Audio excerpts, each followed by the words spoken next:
Hi, hope you guys are doing well. This is Dr. Khan. May peace be upon you. Today I'm going to be talking to you about both husband and wife's work, but the wife is expected to do more. Both the husband and wife both work, but the woman is expected to do more. And I'm going to be firstly talking to you about why this exists, right? And secondly, I will talk about some solutions. Okay? Now let's talk about why this is a twisted norm. Firstly, in the past, men were out there working. Women usually stayed home, right? Due to children and whatnot, and whatever the norm may have been at that time. Currently, and at that time, the women were really expected to do more of the household chores. Why? Because they were home. Logistically, that makes sense, right? But as time went by, women started working, right? And because of just the expenses and etc., both spouses are current, or because they just want to, women are working, right? They are in the work field, right? So both spouses are working and you have children.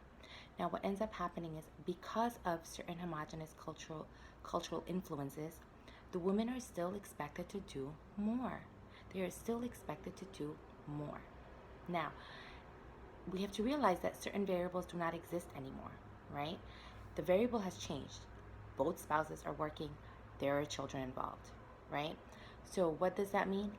Both spouses have to equally share in the household chores. I mean, it's only fair because think about it logistically. The woman is working, the spouse is working. You both have children, you both have household chores, you both have bills to pay, right? So why is it that the woman still has to do more? Why? It's not fair. It is not fair. This is the core of the root of this is what is fair, right? What principle is at play? What is fair, right? So that's number one. So this is why this dynamic still exists, right? It exists. Number two, why, why, how, what else is at play? What other variables are at play, right? Another variable that is at play is sometimes when you grow up, and there's a generation of individuals that are now present in the midst of us that are really grew up in families that enabled them. That they grew up in families that enable them. They enable them to just not do any chores at home, right? Especially if, they are a son in a particular family, right? Again, another culture, a culture. It's not real from the religion, cultural influences, right? Where the mom did everything, right? The mother did everything. The did the laundry for the 30-year-old. Did the, you know, did cooked for him. So he didn't really learn how to be independent fully, right? So now he gets married and he expects his wife to play the same role, right? So even though she's working and he is working, he expects her to also take on the mother role. So this is something to be very, very aware of. And as women, you need to be aware of that and make sure that you are not repeating this cycle, this dysfunctional cycle, to your children, to your boys, to your and teaching this to your daughters that this is okay, this is not okay, this is not okay. All right. So those are the two variables. One is the past cultural norms that have influenced current cultural norms when the variables are not the same, right? Though both spouses are working. That's number one.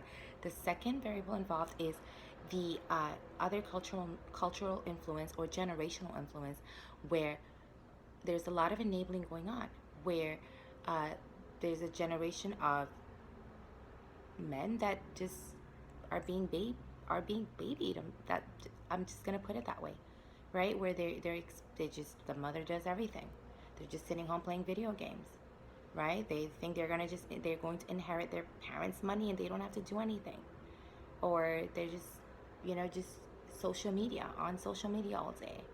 And then this you see this when they get married, right? They have children, they don't have any connection with the children, they're just on the phone or on YouTube, and that's not okay.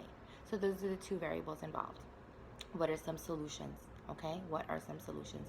Number one, as a woman, you need to get out of your own programming, right? You need to get out of your own programming, right? Where you are, it's where you display some codependent behavior. What is codependent behavior? You don't know when to say no.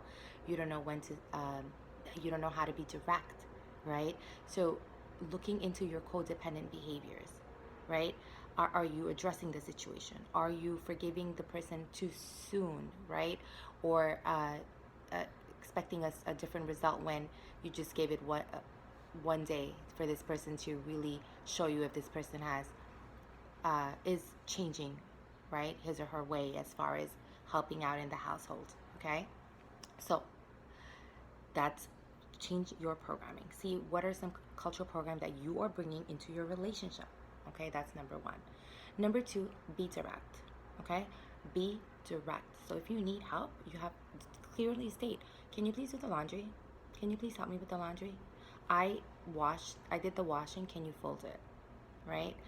uh, Number two, be like a broken record. Be consistent and persistent. So if you see that it still doesn't work, don't do it, right? That's called enabling. So don't engage in enabling behavior.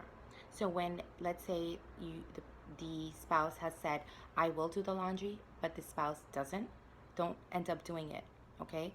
Put it on the bed where you sleep so then he can visually see it, or she can visually see it. It could be vice versa, right, as well. So put it on the bed. Oh, you didn't do it yet? Okay, let's go to sleep once this is done, right? So being direct, number one, right? Be a broken record. Don't enable. Don't do the work for the person.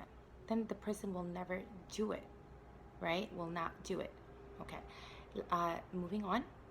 Also, as far as spending time with your child, right? This is another cultural norm. And I'm going to include this because this is very important. It ties into that whole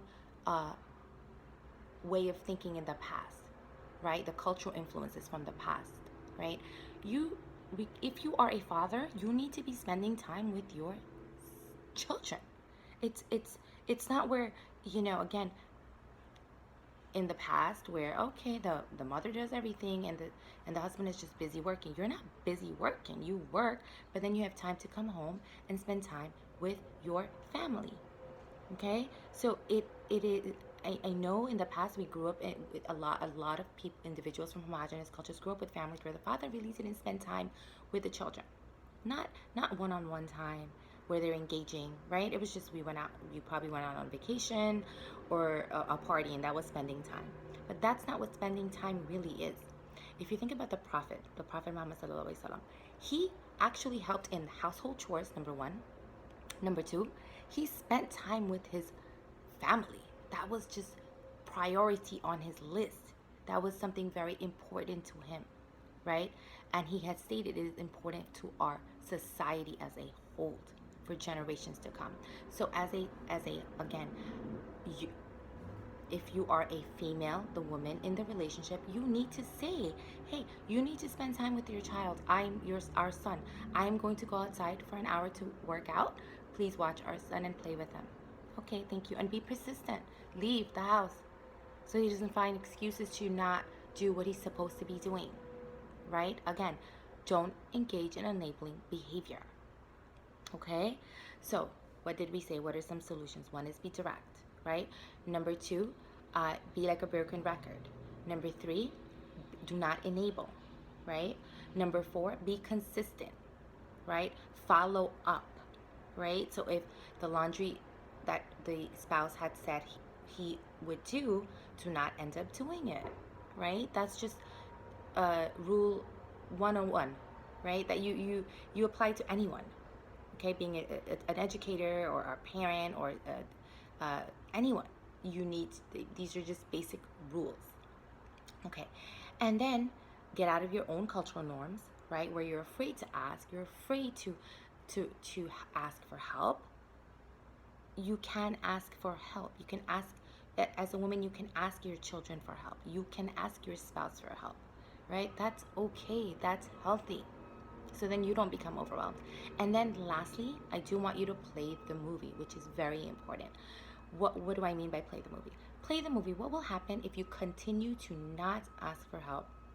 If your spouse does not spend time with your children, right? What will happen? Let's play the movie. 10 years down the line, you have high blood pressure, right? You have some kinds of underlying illness because you didn't take care of yourself, you didn't exercise, you didn't have time to exercise because your spouse was on video games all day, and you were doing all the household chores and working and taking care of the children. So play the movie. What will happen to you? Maybe you'll get depressed. Maybe you'll develop depression. What else? Play the movie. What else? Oh, your children will not have develop a good, healthy relationship with men, right? The males in their lives. So these are, and what does that lead to? You know what that leads to. So again, it is extremely crucial that we change these, we change these past programmings. And women, it's very important that you start this trend because you are the woman of the house. You are the woman of the house. Yes, be loving. Yes, be caring. Yes, but do not coddle. Do not coddle. Do not enable. Right? Do not take more than you can handle. Love yourself. Right? Extremely crucial. You are a role model for your children. Your children are watching your spouse, your relationship, your husband and wife dynamic, and this is what they're learning, right? So please hold your ground, okay? I hope this has helped. Take care. May peace be upon you. See you soon.